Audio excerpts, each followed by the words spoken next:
दोस्तों, कल्पना करो 10 जुलाई 2015 की रात पूरा इंडिया एक साथ चिल्लाया, कटप्पा ने बाहुबली को क्यों मारा।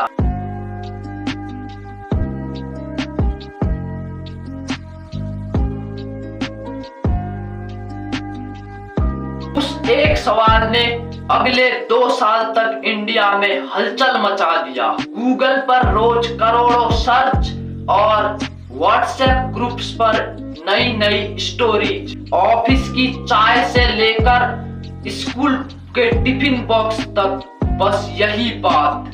लोग सपने में भी कटप्पा को गाली दे रहे थे। मीम्स की बाढ़ आ चुकी थी और फेक स्क्रिप्ट्स वायरल हो रहे थे।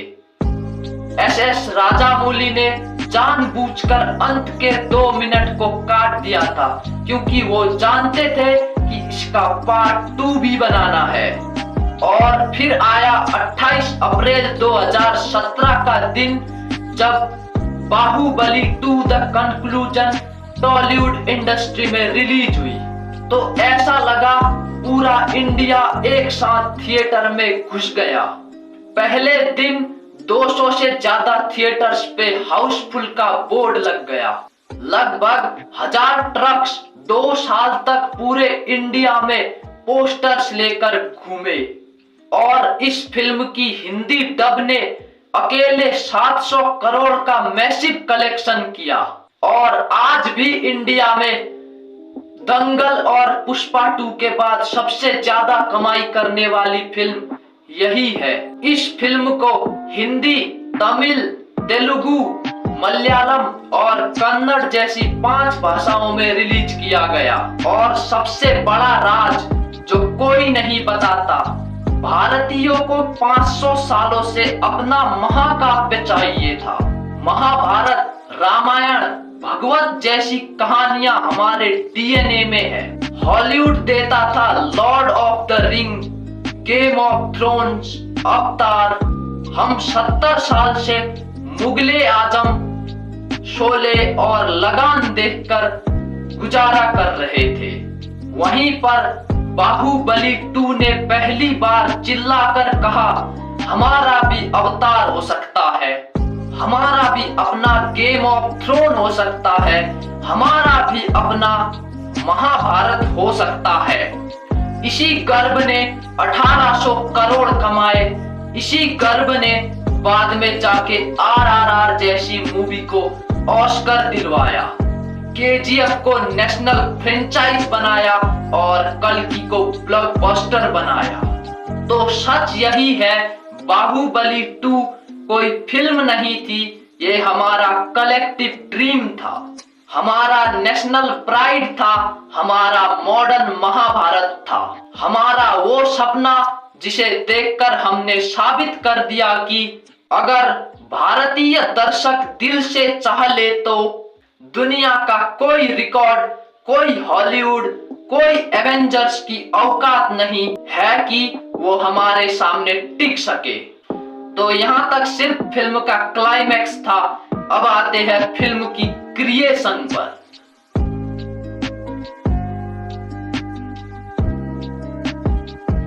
किसी भी महाकाव्य की सफलता उसके निर्देशक के विजन पर निर्भर करती है। और यहाँ पर आते हैं एसएस राजामौली। राजामौली ने हमें एक काल्पनिक संसार दिया, माहिष्मती, जो इतना असली लगा कि दर्शक उसमें खो गए। सेट डिजाइन, कॉस्ट्यूम और सिनेमेटोग्राफी सब कुछ अंतरराष्ट्रीय स्तर का था। फिल्म में इस्तेमाल किए गए विजुअल इफेक्ट्स ने भारतीय सिनेमा के लिए एक नया स्टैंडर्ड सेट किया। चाहे वो युद्ध का मैदान हो या पानी पर तैरती हुई नाव, हर फ्रेम एक पेंटिंग जैसा था। एसएस राजामौली ने सिर्फ एक फिल्म नहीं बनाई, उन्होंने एक सिनेमैटिक एक्सपीरियंस बनाया, जिसके लिए दर्शक बार बार सिनेमा घर गए। सिर्फ एक्शन और वीएफएक्स से कोई फिल्म इतनी बड़ी ब्लॉकबस्टर नहीं बन सकती। फिल्म के दिलों में था उसका इमोशनल कोर। अनुष्का शेट्टी ने देवसेना के रूप में एक मजबूत, आत्मविश्वासी और निडर राजकुमारी को पेश किया, जो आज भी महिला किरदारों के लिए एक प्रेरणा है। बाहुबली और देवसेना की प्रेम की कहानी, जिसमें इमोशनल मैच्योरिटी थी, वो दर्शकों को बहुत पसंद आई। राम्या कृष्णन ने शिवगामी के रोल को इतनी गहराई दी कि उनके गलत फैसले और पछतावे दर्शकों को महसूस हुए। शिवगामी का कैरेक्टर फिल्म का सबसे बड़ा टर्निंग पॉइंट था। राणा दघुपति का भल्लाल देव, जो एक प्योर इविल का प्रतीक था, उसकी ईर्ष्या इतनी विश्वसनीय थी कि इस फिल्म के ड्रामा को चरम पर लेकर गई। ये सभी किरदार पर कागज पे ही नहीं बल्कि जीते जागते इंसान लगे, जिनके सुख दुख से दर्शक खुद को जोड़ पाए। और इतना ही नहीं, प्रभास ने इस प्रोजेक्ट को अपने जीवन के करीब 5 साल दिए थे। उनकी आंखों में एक मासूमियत और एक असली राजा का किरदार उन्हें बनाता है अमरेंद्र बाहुबली। उनकी सादगी और सहजता ने उन्हें पूरे इंडिया में एक पैन इंडियन सुपरस्टार बना दिया। कटप्पा के रूप में सत्यराज, शिवगामी के रूप में राम्या कृष्णन और बाकी सभी कलाकारों ने अपना किरदार को इतनी ईमानदारी से निभाया कि उनकी जगह किसी और की कल्पना करना भी मुश्किल है। ये फिल्म एक इंसेम्बल कास्ट की जीत थी, जहां हर किरदार, चाहे छोटा हो या बड़ा, कहानी के लिए जरूरी था। MM कीरावानी का संगीत इस फिल्म की आत्मा था। बैकग्राउंड स्कोर हर इमोशन, हर एक्शन सीन को कई गुना बढ़ा देता था। ये इतना यादगार था कि आज भी इसकी ट्यून्स लोकप्रिय है।